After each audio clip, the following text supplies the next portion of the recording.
Imagine waking up tomorrow morning to find your local bank permanently shuttered, your life savings completely erased, and your family forced to stand in a line for hours just to get a single loaf of bread. In October 1929, this exact scenario struck America and the world. What began as a panic on Wall Street quickly turned into the most severe economic disaster modern civilization had ever seen. To understand how a disaster of this scale actually happens, we have to look at the world right before it broke. The decade leading up to the crash, the Roaring Twenties, was defined by a massive industrial boom. Factories were churning out goods at record speed. One man came to symbolize this era of mass production, Henry Ford.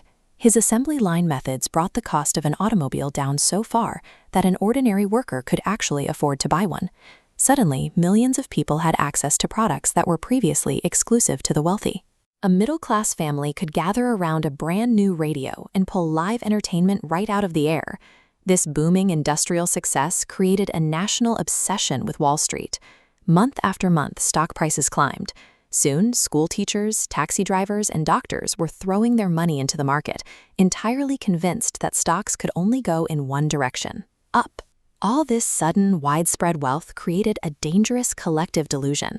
An entire generation became blind to the reality that economic gravity still applied to their money. This frenzy was driven by a specific, extremely fragile financial mechanic. People were buying stocks using a method called margin. This diagram shows exactly how a margin trade operates. To buy a stock worth $100, an investor might put down only $10 of their own cash and borrow the remaining $90 from their broker. The upside is intoxicating. If the stock price rises to $120, the investor makes a $20 profit. By using borrowed money, they've instantly doubled their actual cash investment. But there is a mathematical trap hidden in this system. If the stock price drops, those losses are exponentially multiplied. The value of the asset shrinks, but that huge block of borrowed debt remains exactly the same, instantly crushing the investor. A few economists looked at the market and warned that prices were wildly overvalued, but nobody listened. One prominent financial expert even publicly declared that stocks had reached a permanently high plateau. By 1929, billions of dollars in borrowed cash had been pumped into Wall Street. The entire American economy was balancing on a single terrifying assumption: that prices would never fall. The spark finally ignited in October 1929. Across a few brutal days, spanning from Black Thursday to Black Tuesday, investors suddenly lost their nerve and began to sell.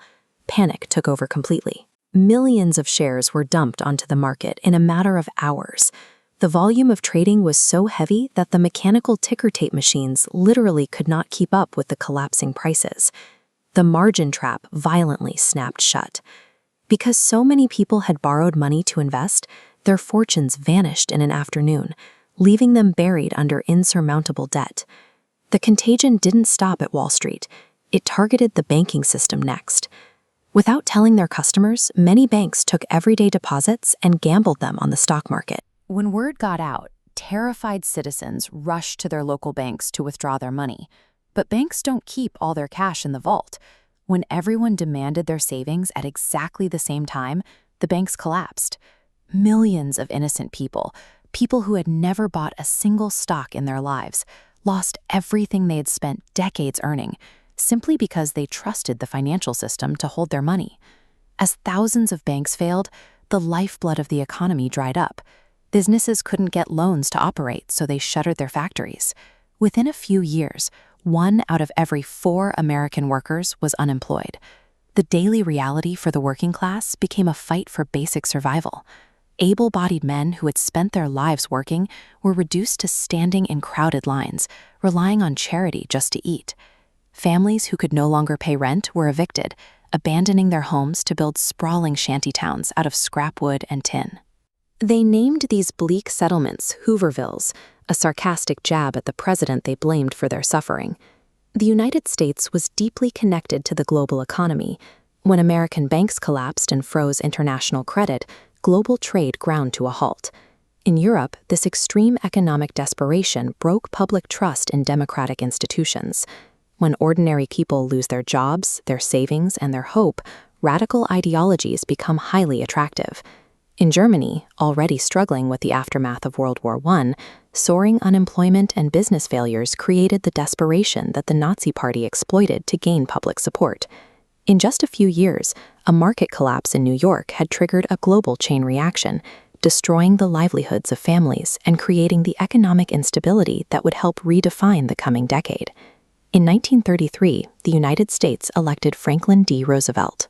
He took office and launched the New Deal, a sweeping series of federal programs designed to restore confidence in a broken nation. The government intervened in the economy on a scale never attempted before. They funded massive infrastructure projects, building dams, bridges, and roads, specifically to put paychecks back into the hands of unemployed workers. Lawmakers also realized they had to rebuild the financial system from the ground up. They introduced strict regulations, required companies to honestly report their finances, and built firewalls to stop banks from gambling with customer deposits. Today, our financial markets operate under a complex web of safeguards designed to prevent another 1929. But while the laws have evolved over the last century, human psychology remains exactly the same. This flowchart shows the cyclical anatomy of a financial bubble. Every disaster moves through the same sequence. Economic booms create optimism. Optimism leads to wild speculation. That speculation is fueled by the leverage of borrowed money, and eventually reality sets in, triggering absolute panic. Different eras, different assets, same behavior. The ultimate lesson of 1929 is that the greatest financial disasters rarely begin with panic and fear. They begin with excessive confidence and the dangerous delusion that history no longer applies.